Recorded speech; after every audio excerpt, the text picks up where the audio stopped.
Welcome to the game. I'm Mark Simon. I'm Bob Marks. And here we are with our friend Kevin Mullin, Congressman Kevin Mullin. Thank you for joining us in your second term, correct?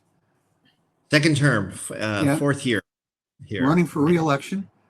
Face a couple of guys who are running, I think, against you in the Democratic side from the left, which, we won't dwell on that too long. But let's talk a little bit about the midterms because the Senate is trying to figure out, at least the Democrats are, how they can block the SAVE Act, which would dramatically change voting procedures, particularly in California, where it would essentially do away with vote by mail, which was one of the things you've been, when you were in the legislature, a significant advocate for. Tell us a little bit about that. What are the chances of this thing passing? And if it does, what happens? And what can you do to stop it?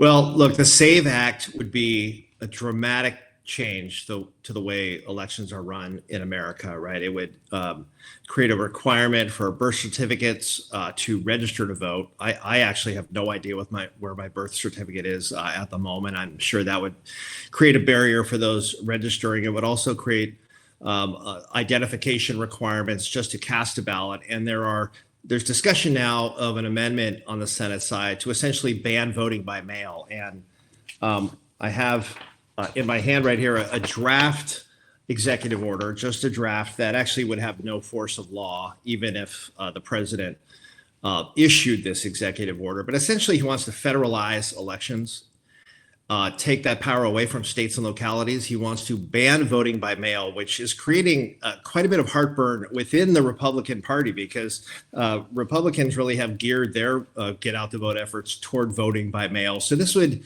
be such a dramatic shift if any of this eventually sees the light of day. I am optimistic that Democrats in the Senate will hold firm.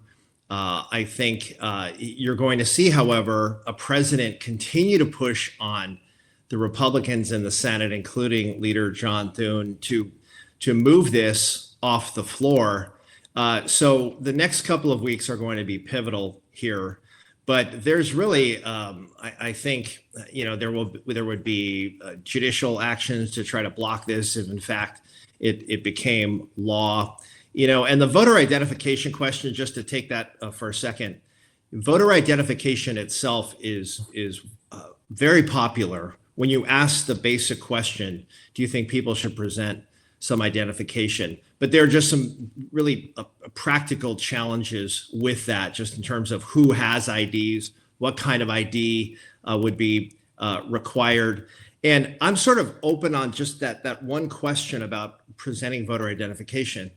But it would have to be married to a whole other set of policies to open up access to voting. And from essentially the beginning of the first Trump administration, red states have erected barriers across this country to voting, taking away early voting, purging voting rolls. So this is consistent with an ongoing attempt by this president to limit access to the ballot box. It is anti-small d democratic. We're going to use any lever we can to fight it. I'm the co-chair of something called the Task Force on Strengthening Democracy. We're going to be calling this out. And this, honestly, the SAVE Act is just one piece of a whole number of actions. A politicized Department of Justice, FBI agents going in and seizing ballots from the 2020 election because we have an election denier as a president. Which disqualifies him, in my mind, to be the president. He denies any election that he's not successful in. That's who we have with the loudest megaphone in this country. I'm deeply worried about a free and fair election in November. I think we will prevail, but attorneys general and states across the country are meeting about what would happen if ICE or National Guard troops were stationed at polling locations. The kinds of things that if I uttered 10, 20 years ago, you would think I was a conspiracy theorist, and I am not. But there seems to be absolutely no guardrails with this president and his politicized Department of Justice in terms of trying to affect the election itself. And then ultimately, we have a speaker who's going to have to seat a Democratic majority. And if we have a free and fair election, I do believe the House Democrats will be in the majority and possibly the Senate. But there's a process under which the existing speaker would have to seat members. So we're at like DEFCON 5 when it comes to these democracy issues. So you're going to be hearing quite a bit from me and many others about these issues as the election year unfolds. Kevin, a lot of the same arguments were made when Georgia decided to change its policies in terms of voting. Jim Crow 2.0, that was used, everything. In reality, they did it, and voting in Georgia has gone up in the last election. There are more people participating. Let's focus. Would you support a bill that was simply required voter ID? And let's say it required a birth certificate, but included funding to subsidize counties to provide birth certificates to people who could not afford it. Bob, just on the face, that seems like there would be major workability challenges. It would have to be married to a whole host of reforms that this Republican majority has shown no appetite for. We should be looking at the California model, where we in San Mateo County led the country on in terms of all mail ballot elections, postage paid, early voting, multiple voting center sites if people prefer to vote in person. The model we have right here should be a national model. It expanded throughout California, some of it furthered by the pandemic, but out of necessity. But the kinds of reforms we put in place here in California, I believe, and others have a differing opinion, but I believe this is the model, and we should have this model be adopted by the states, but not imposed by the federal government, right? We have a president who talks about nationalizing the elections, which is his way of saying Republicans in Washington should be dictating how voting and elections administration occurs. And that is absurd. It's unconstitutional. It's illegal. I think it would be thrown out by a court. But just think about the mindset that this president has. Now, the Georgia model, Bob, and I talked briefly with Stacey Abrams, who was in town for an event. She's been a leader in Georgia on voting rights. Because of some of the restrictions and changes, there's been such a push on my side to look at that and make sure that voters are overcoming those barriers. But that still takes a lot of work. I think even with additional barriers put up this fall, I think that people on my side of the aisle are motivated. Midterm elections are a referendum on the governing party. And it is clear that Trump and the Republicans are running Washington right now. And people do not like what they see. The policies are almost universally unpopular. And the people are going to be hurt this November. And we may have to overcome some of those barriers that are put up in various states. But at the end of the day, I think we will prevail. Well, the obvious political conclusion you draw is that the reason they're doing all this is they're afraid they're going to lose. And so they're trying to throw barriers up. But to Bob's point, I guess the more you talk about voting and turnout, the more people become aware, oh, there's an election. I want to show up. And the more they hear somebody's trying to stop them, I would think that would drive people more. I mean, I wouldn't be surprised if there's a substantially higher turnout than normal in November. The more they do this, the more people will say, well, okay, I didn't even know there was an election. I'm going to go vote now. And I dare them to stop me. I think that's right, Mark. And you see in some of these special elections, dramatic overperformance by Democrats, which, look, I'll be very honest, doesn't mean that somehow the Democratic brand has healed itself and we've gotten over the 2024 election debacle, if you will. But really, it's a referendum on what's happening in this country, a reckless war with no clear aims, actions by this administration going around the Congress completely, and our Republican speaker allowing that to happen, a deadly immigration enforcement policy, just the images that people are seeing of people being killed in the street because of an inhumane enforcement policy by this administration. You are going to see a reaction by the public to this this November. And it feels reductive to just kind of speak about it in political terms, but this is where the public will be heard on the popularity of these policies that they see on the nightly news or online. And I think there's going to be a dramatic turnout from my side in November in reaction to what is being seen. And yes, it is still, 7 months away now, less than that. But I think opinions are hardening. And this war, which I think people are looking at saying, why are we doing this? What was the imminent threat to this country? It's going to drive gas prices up. The Republicans are already owning tariffs and the impact on prices. This is the administration, I think, largely was put back in place to deal with cost of living issues and prices and inflation. And they have done quite literally nothing about that. In fact, made it worse. And people at a bottom line are going to vote their pocketbook. And this administration really has done nothing on affordability challenges people are facing. You sort of referenced this, which is, the Democrats have run against Trump 3 times, and it really doesn't seem to work for whatever reason. You said the Democrats have yet to improve their brand. I know you just put out a survey. I want to hear from you. Is America heading in the right direction? I think we can all safely guess what that might have been the answer to from your constituents. And by the way, if politics is reductive, it's the only way Bob and I look at anything. So that's a sad commentary on us, I suppose. But what is the message? Because it can't just be, we're not Trump. That is not a proven successful message. What are you hearing in your caucus? What are the messages the political experts you deal with are saying?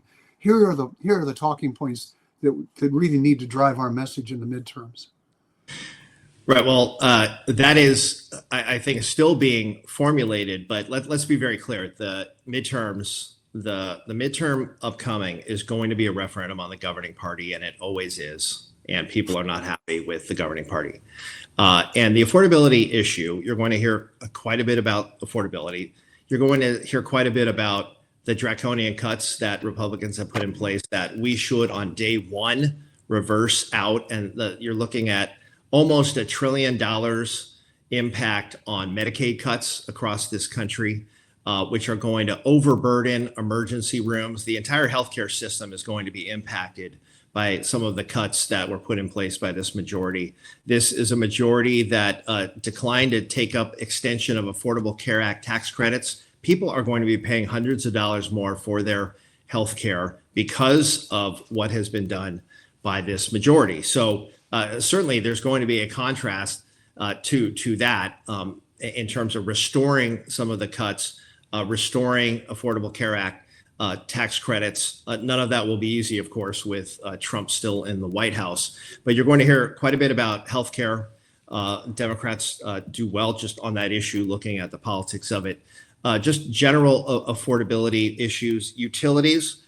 Look, gas prices are going up. We are embroiled in a war in the Middle East, largely because of oil impacts. We, if anything, have to be pushing a clean energy agenda and decoupling from some of our foreign interventions, and really have a domestic clean energy policy. I'm working on those issues on the Energy and Commerce Committee. But you're going to see quite a bit of contrast, I believe, just on basic affordability issues. And almost universally in my caucus, we are opposed to this war. And what's unclear is where we will be 6 months from now. This is the dominant issue right now. I think the president is looking at this and seeing a disaster unfold in terms of what this means for him domestically, is going to probably at some point want to declare victory and pull out of this war. But I also hear that there are some movements around ground troops to try to secure certain areas in Iran. So we're getting very conflicting messages. The classified briefings don't reveal much that I don't already see on CNN. There was no consultation with Congress in any meaningful way before this action was taken.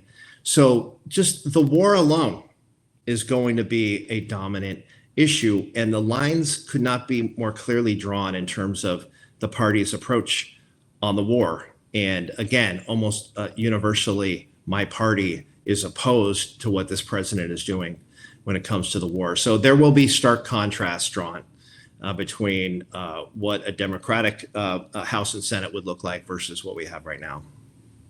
3 years ago, there was a resolution in Congress saying that Iran is the leading state sponsor of terrorism in the world. It passed, and not a single Democrat voted against it. Now, same resolution comes back, 53 Democrats voted against it. You were not one of them. But what does this say about changes in the party and the direction of the Democratic Party? Well, there was quite a bit of support to simply acknowledge that Iran is a state sponsor of terror. And I would be the first person to tell you a nuclear Iran is not good for stability in the region and certainly not good for our safety. I was concerned at the original bombing run that the president simply did not consult Congress at all. I've been supportive of war powers resolutions. The Congress needs to assert its authority on issues of war and peace. But there is, I think, the symbolic nature of voting against that resolution about Iran being a state sponsor of terror. I think you saw some very progressive members of my caucus really not wanting to associate themselves in any way, shape, or form with what's happening right now in the Middle East. And that's what that motivation was. As far as I'm concerned, there's really no dispute. It was really a statement of fact that Iran is a leading state sponsor of terror. And again, nuclear Iran would be deeply problematic for the region and for the United States. But there was no imminent threat to our homeland and no real rationale. This is a war in search of a rationale right now. And I'm deeply concerned about what this president is doing, drawing us into the war at this level. You've got NATO turning away from this, international relationships being frayed by this president. It's a strategy that I think is deeply problematic. In fact, let's put it this way. It's a strategy that I simply have no clue what it is, because he certainly hasn't shared that, and his senior the defense secretary and secretary of state have not shared that in any meaningful way with the Congress. So it's deeply troubling. I have a problem with the term imminent.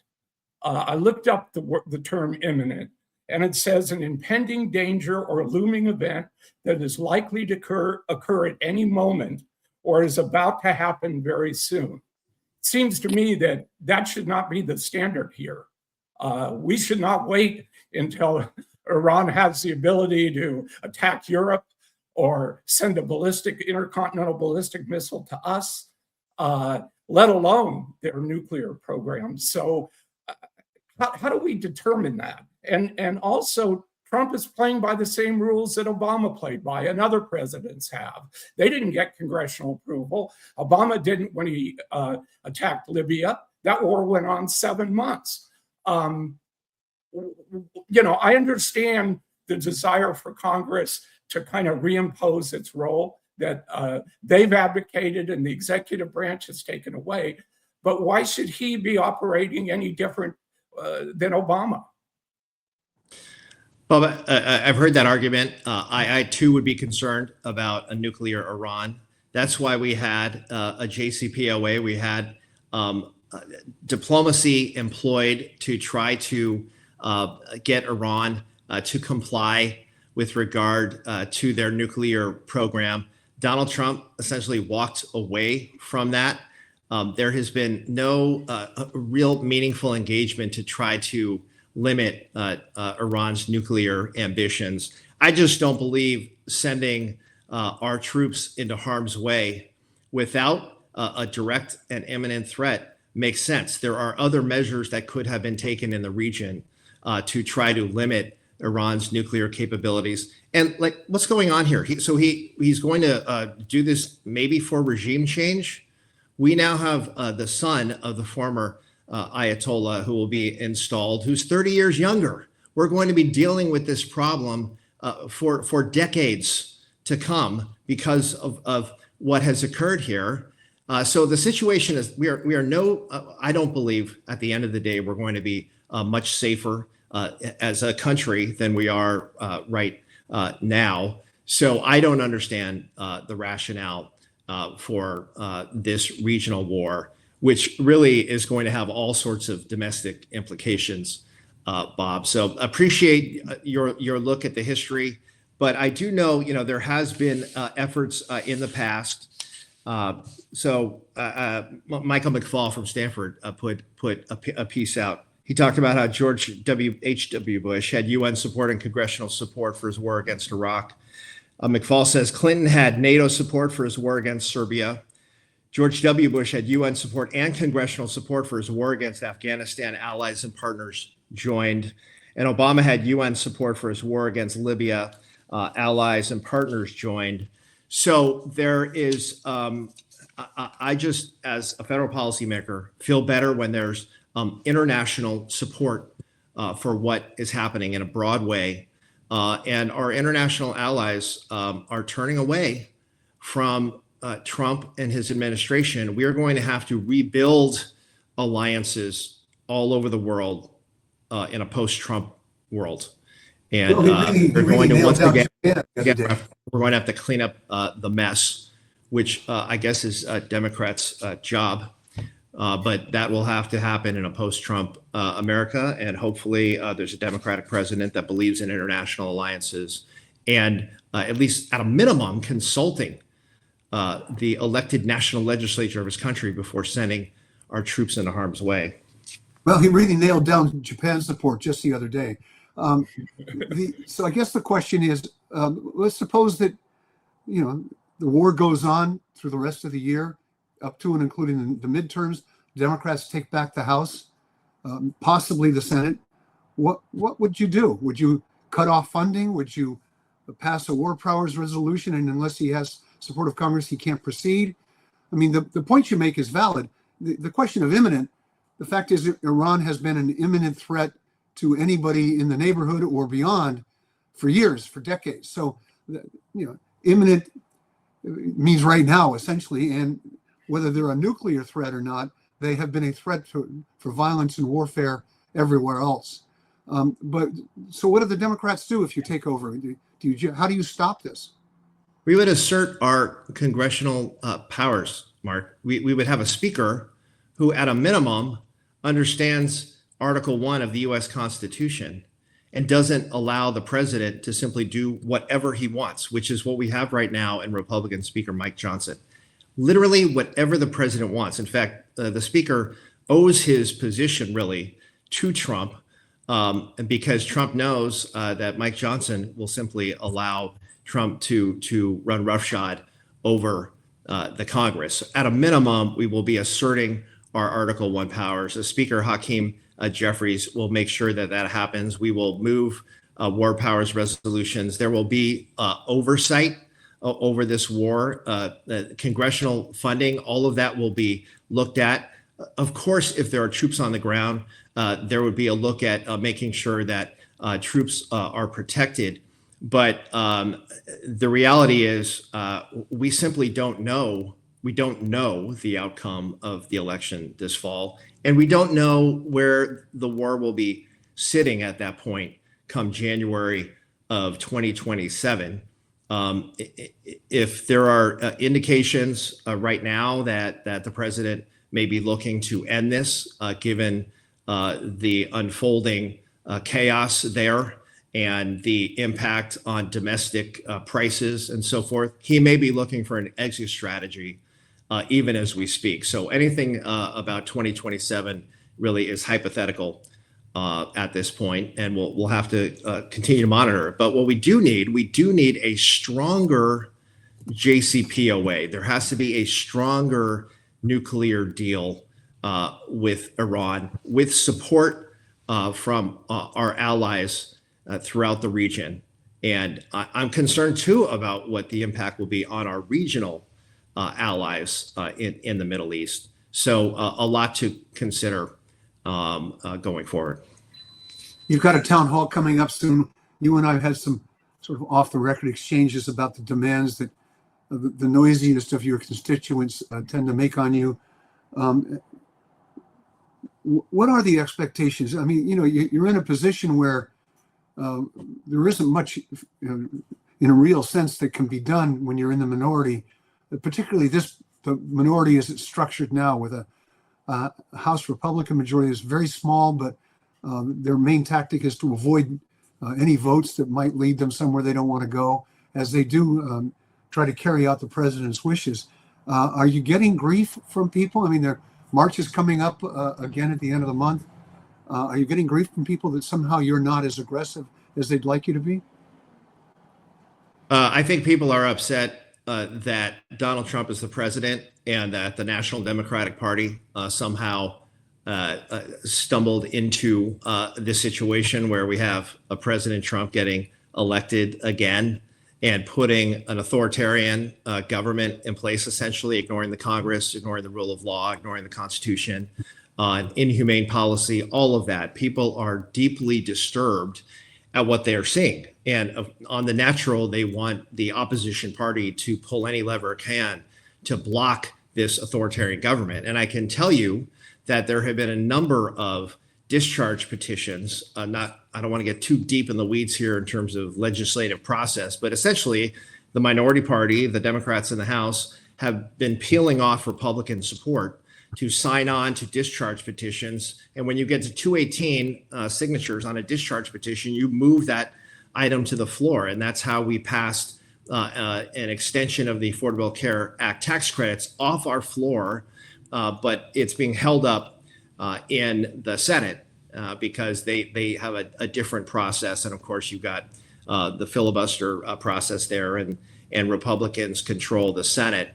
But there have been a number of moves made by the opposition party, our House Democrats, to force action upon the majority of Republicans. Now, we need to take the gavels back. We need to win the majority, hopefully win a substantial majority, to really be able to move legislation off the floor, to be a check on Donald Trump, to make him a lame duck for the remaining 2 years of his presidency. I think all of that is possible going forward. But people are just deeply upset at what they're seeing. And I share that with them. And I am using any means necessary through my communications channels. I'm going to be having numerous town halls, going to the floor next week and doing a 5-minute speech for the dozens of folks watching C-SPAN to call out the elections, the nationalization of elections that this president wants. I'm going to be calling out what the SAVE Act could mean to the fall election. I'm old enough to remember when Republicans were the party of states' rights, maybe when Bob Marks was in Republican politics, but they were the party of states' rights, and now they want to nationalize elections. It's absurd what is happening on the democracy front by this authoritarian president and his allies in Congress, and we are going to do whatever we can to block it and make sure that we're empowering localities and hopefully having some of California's reforms eventually put in place around states across the country by incentivizing at the federal level, not imposing federal policy on states and localities. So we're affirming the role that states and localities have in the elections process. But I'll be speaking out loudly about that. And it's being hard. It's been hard being in the minority party, guys. I came from a supermajority in Sacramento where we were moving policy, moving bills into law, getting money for the district. It's been very hard when you don't have the gavels and the power, and we're in an oppositional mode. And I believe that's going to change come January of next year. But we still have to have a free and fair election, and we still have to mobilize our voters and make sure that people turn out. And that is how we settle these things in America, despite the president wanting to control elections and intimidate voters from participating. We're going to show that this is a country that still believes in elections to settle matters. And you will see that, I think, loud and clear come November. Speaking of elections, let's come back to California. In 44 days, California will have a primary election. The Berkeley Institute LA Times poll came out a couple of days ago. It shows the two Republican candidates, one at 17%, one at 16%. The candidate you've endorsed, Eric Swalwell, at 14%, and Katie Porter at 13%. We've been talking about this for months. And when we started, it seemed like a fantasy.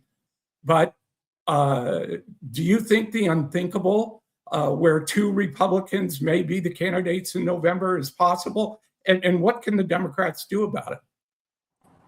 Well, the two of you have been following this even longer than I have.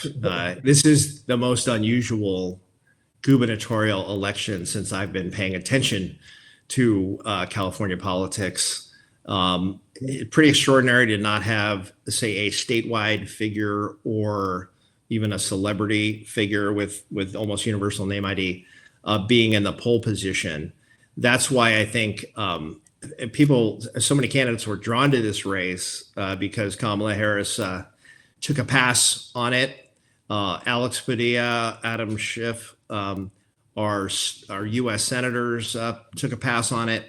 So you really have a field of candidates who maybe normally wouldn't necessarily be looking at the governorship. So you have a very divided Democratic electorate. There are still about 15 or 16% undecided who will, I think, break in the coming weeks here. I find it really hard to imagine two Republicans getting through to the fall. It would, of course, be a national story. It would probably, I've heard some folks say, it would trigger a recall as soon as that governor were elected. We'd be into a recall cycle in early 27. I'd really hope we avoid that and the chaos that goes with that. I think you will see a Democrat, one and possibly two, get through. But I'd love to hear sometimes I think I'm a little too close to these things within the kind of political bubble. Would love to hear what you two think, if you think that's a real possibility. And Bob, you may be more in touch with some of the folks in Republican circles, although I don't know if it's the same kind of Republican Party than when you were active. It's a different Republican electorate in California right now, but would love to get your take on that. Yeah, I mean, the two Republican candidates are not the kind of people that I would like to see as governor in California. I guess what concerns me is it's been going on for a long time, and I keep hearing, and I've been saying that exactly what you said, that a Democrat or two will emerge, and it will change the dynamics. But 44 days, and it still hasn't happened. So I don't know. I don't know what the answer, Mark. I tend to think this is one of the sort of the fatal flaws of polling. The question is, if you had to vote today, who would you vote for? And I always think there's a certain percentage of people who say, I don't know the first time, and then they're pressed because the pollster has to get an answer. I don't believe the undecided is only 16%. I think I think when people say, well, okay, if I had to decide today, I'd pick so-and-so, knowing that they really haven't decided yet. And so I think in this case, the polling may be a little misleading. I do think it will galvanize.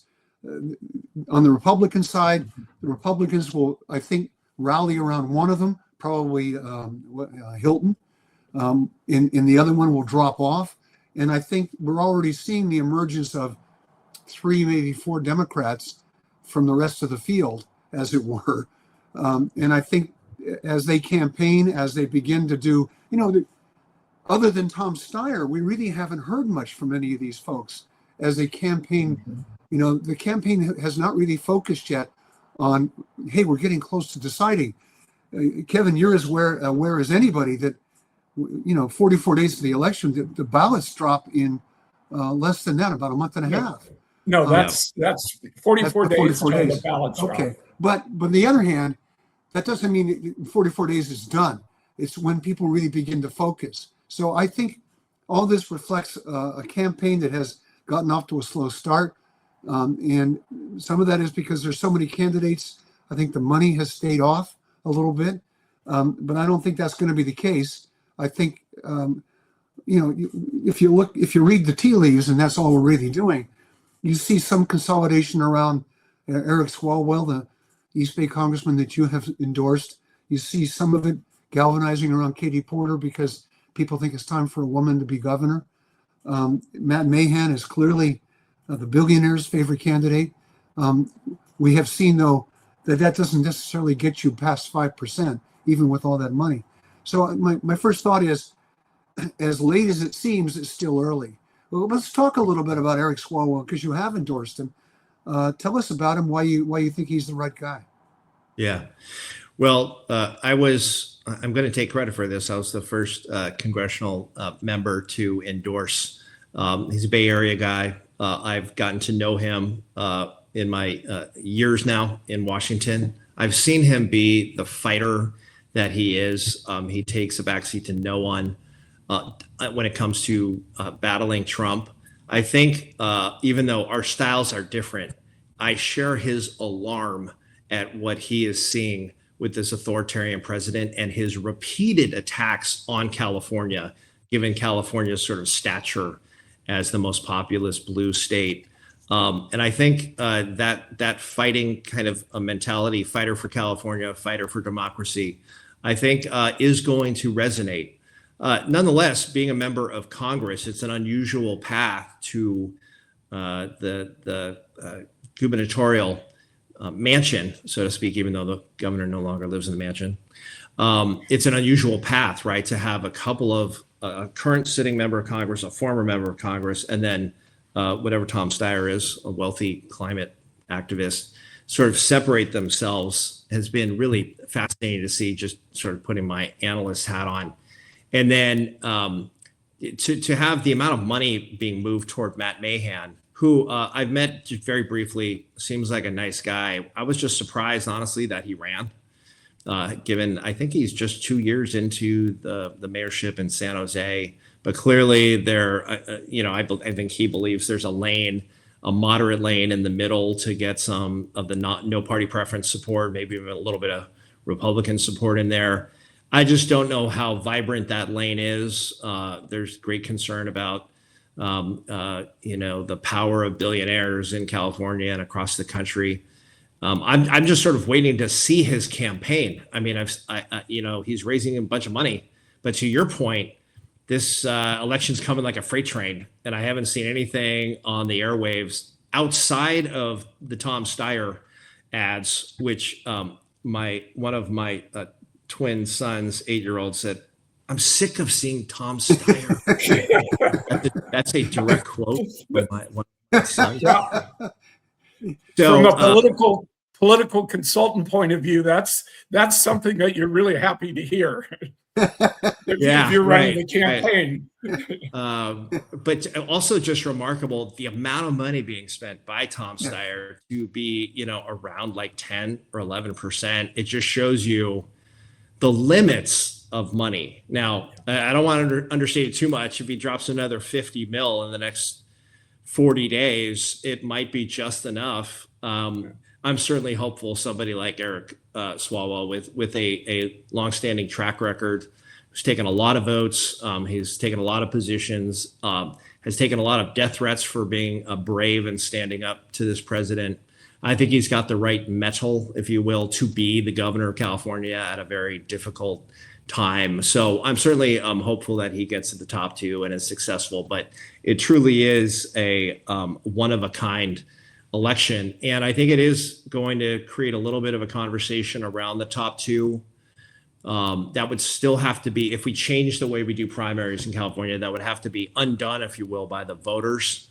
So there has to be enough concern, I guess, broadly within the Democratic electorate to undo the top two with a subsequent election. If a Democrat gets through, I think that conversation will sort of melt away. But yes, if there are two Republicans that get through, that absolutely will trigger a conversation around doing away with the top two. I still tend to think, at a minimum, there'll be a Democrat that gets through June. And it turned into a pretty standard Democrat versus Republican fall election. If I had to put money down on Kalshi or whatever. If you want to sort of nutshell a description of what a strange political year it is, you've got a billionaire running as a populist. At the same time, it's likely there will be an anti-billionaire tax on the ballot. What's your take on the billionaire tax? And is that unhealthy for California?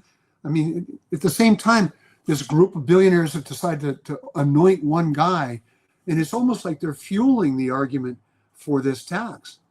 Yeah, I think it's going to work against their efforts to oppose the billionaire tax. I get why people want a billionaire tax.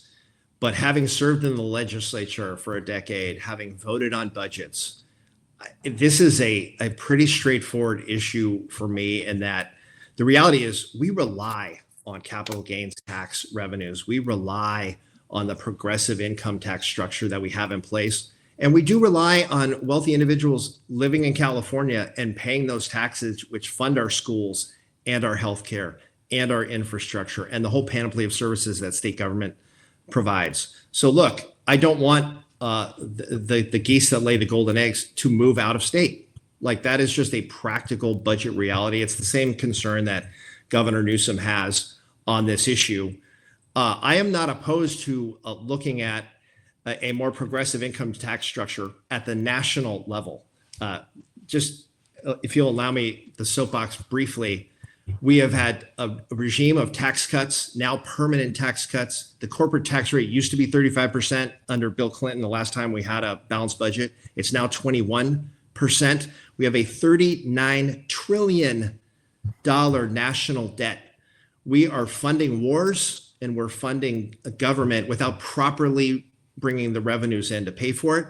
And all we're doing is mortgaging the future for my kids and your grandkids who are going to have to deal with a national debt. We have got to get our fiscal house in order, and that should transcend Democrat versus Republican. But the reality is we have to have a more coherent fiscal policy at the national level.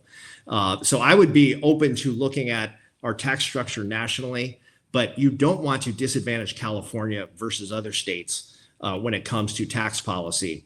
It is too easy to relocate to Texas or Montana. We need to, on some level, be welcoming and welcome those tax dollars that fund our services in California. So I'd much rather see that kind of a tax on the national level than a disadvantage in California strategically and budgetarily. So that's where I come down on that issue. You know, I saw an interview earlier this week with the governor of New York, Kathy Hochul, and she was lamenting the fact that so much wealth has moved out of New York that it really was hurting their bottom line in terms of the kind of deficits that they're facing. So I just thought that that was an interesting situation that she brought up. Yeah. Yeah. Yeah, we have to be always with one eye on, where your emotions are one place when it comes to policy. And yes, I get the impulse, but you really do have to think about the downstream effects that it may wind up costing us more money when people exit the state. And that is absolutely counter to what the goals are of that. So I get it. I am absolutely not a fan of the wealth accumulation at the top. We absolutely need to have a more progressive structure, but I think that's best done at the national level. And when we get the gavels and we have the Ways and Means Committee and can control some of the fiscal levers and hopefully a Democratic president in 2028, I hope you have a more coherent policy. And I think Democrats should really be the party of fiscal responsibility again. This is just dramatic what you're seeing in terms of spending and without the appropriate tax revenue. The interest on the national debt is eating away at all these policies that we care about. And I consider myself a pragmatic progressive. we're not going to be able to fund a whole host of federal programs unless we get the interest on the national debt under control. So generational responsibility, we need to own that as a party and once again, take the country in a different direction than it's going right now. We've been on for a while. Go ahead, Bob. I was going to say, and bringing it back to you personally, it's estimated that 30 million people in this country have hearing loss in both ears. I know that this is something that you've dealt with for a long time. You're talking about some legislation, given the fact that hearing aids are very expensive, that might provide some financial help. Talk a little bit about that. Thank you for that, Bob. These are efforts that are going to be hard to pass into law, very candidly, helping Medicare recipients afford their hearing aids as one approach. Another is a $1,000 tax credit, which is getting some Republican support when you push some tax credits. There's an unofficial hearing aid caucus, and that absolutely transcends parties. And it's actually enabled me to talk to some of my Republican colleagues who really are sensitive on these issues. We also have a legislation making it easier to repair hearing aids. So the hearing aids I have right now, $4,600 out of pocket. These are enormously expensive devices. There are some cheaper over-the-counter ones, but if you want the ones that are digital and actually attuned to your hearing loss, they're enormously expensive. And I'm sure some folks are going without buying these hearing aids because of the cost. And I can tell you, the way our insurance companies sort of approach this, it's as if this is a cosmetic change. And I can assure you, especially in a line of work where you're talking to people and communicating, it's absolute necessity to have these to function properly. So it's really made me sensitive to that issue broadly. I've met with some folks who are some venture capital folks who are interested in funding experimental research on stem cells and other genetic, looking at the genetic DNA to actually fix hearing loss. So we're talking, I'm talking about the devices and how to make it more affordable. But there's an incredible scientific work being done with some NIH funding, which is NIH funding and scientific belief in science and so forth is going to be an ongoing issue apparently with this administration. But we need to be funding research into actually fixing hearing loss. And I think I would love in my lifetime to be able to see real advances there to get on the front end of this and be able to fix some of this to make the device conversation a very different one. But thank you for bringing that up, Bob. And it's just one of those sort of issues along with democracy and clean energy and building an economy for all. You look for issues that you can sort of specialize in. And this is one of those kind of sub issues that I'm trying to build some expertise on and hopefully be able to do some bipartisan work on. Yeah, you posted a video about this in which you discussed your own congenital hearing loss. I guess it's been in family for a while. And that's something, it's a sort of personal thing that you don't normally hear people disclosing. So good for you for raising the issue. I think we've taken up enough of your time. Bob and I are going to stick around and do a little postmortem here, but Representative Kevin Mullin, as always, thank you for being on the game with us today. Great to see you both. Let's do it again soon. Yeah, we will. Trust us. We will. Bob, the one thing I didn't ask him about because I wasn't sure how to broach the subject. I assume you saw the news about Cesar Chavez and the accusations against him. Yeah. This is a man who has been a particularly California icon. And I don't know if you read the story in the New York Times, but it was astonishingly well sourced. Normally these stories, as you know, there's a lot of anonymous people or it's just one person, somebody else's word. These were multiple sources who confirmed each other's stories over and over again. I used to have, up until today, over my right shoulder, one of my proudest possessions was a great boycott poster autographed by Cesar Chavez. You can see I took it down. We're seeing people race to change the names of streets and plazas, and there's statues of him all over the place. Is there anything other than this is a tragedy to conclude about this? It's just mind-boggling the amount of faith and hero worship that they put into this guy, and then to discover that there were a lot of things wrong with him. Yeah, people want to have icons, and he certainly is one. But as you point with the New York Times story, this is not something where there was an incident that took place, what kind of a he said, she said. This is very, very egregious behavior on his part that apparently went on for a long time. It is. I think it's tragic. I think it's sad. We've seen it happen with other people, maybe not the specific circumstances, but it's part of the world that we're in right now. Well, the other thing that strikes me about it, you read about the Epstein files, and one of the things you see is how this group of elite people supported each other, took care of each other, covered up for each other, relied on each other out of mutual interests that extended beyond the personal conduct of this terrible, terrible man. And you see it again in a similar way in this particular instance where people were so protective of his image and what it meant to their movement that they felt they couldn't say anything. Right. And, you and I have been around political people for a long time. We know, it's a human endeavor, which means they're going to be human beings and they're all going to be flawed in one way or another. In fact, it's an interesting question. What drives people to run for office? And in some cases, there is some. You look at some of our presidents with Clinton and Obama, both of them had their father leave them. There's something driving these people. But this idea that power sort of entitles you to certain behaviors, I guess is not yet something that's gone by the boards. You're right, it's a tragedy more than anything else. Is there anything else we should talk about, Bob? Well,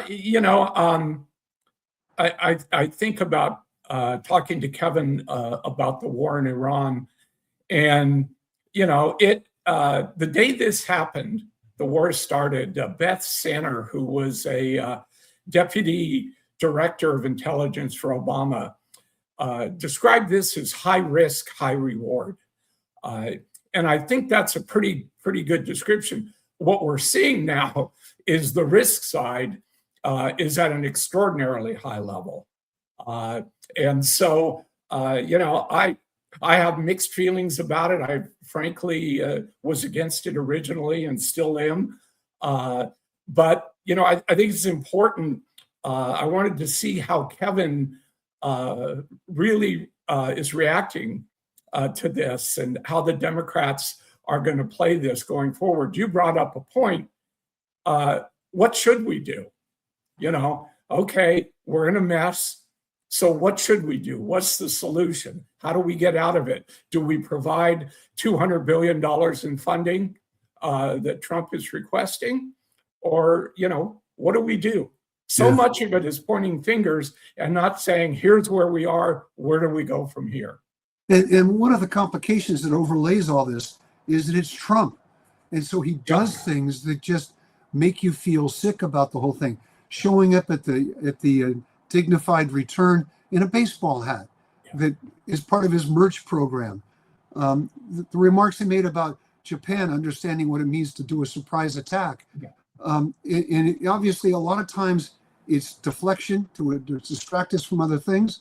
Pay no attention to the man behind the curtain. But it colors, if you had asked me, on the natural, should we stop Iran from being the major exporter of terrorism and getting a nuclear weapon, to me, it's a no-brainer. I don't want them to be able to set off a nuclear bomb. But there was a terrific piece in the New York Times by David Sanger, who's one of their top international reporters, about if they decide to go after nuclear, their arsenal, their store of nuclear materials.